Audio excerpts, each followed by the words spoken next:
Hi everyone and welcome back to another video. So in this guide I will show you step by step how to use the park map, photo pass lenses and Disney Genie planning in Disneyland mobile app, perfect for getting the most out of your Disneyland visit. So first thing, open the Disneyland mobile, sign into your Disneyland account if needed.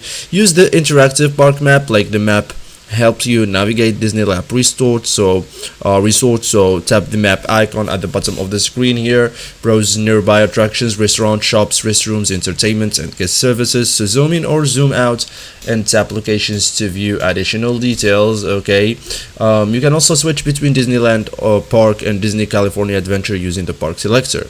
Explore Disney photo pass lenses, like to add themed photo effects. Open the photo pass or photo pass lenses section if available, like browse the available Disney themed AR lenses, select a lens and follow the on-screen instructions. Capture your photo or video. Eligible photo pass lenses let you create fun Disney themed memories during your visit.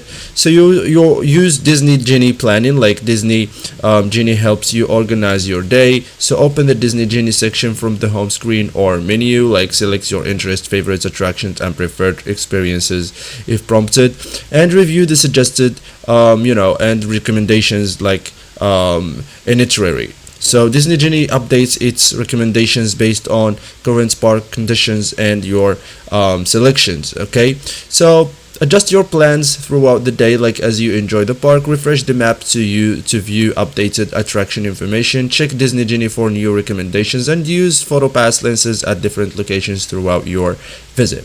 So these tools help you stay flexible as park conditions change. So thank you guys for watching this video and see you in the next tutorial.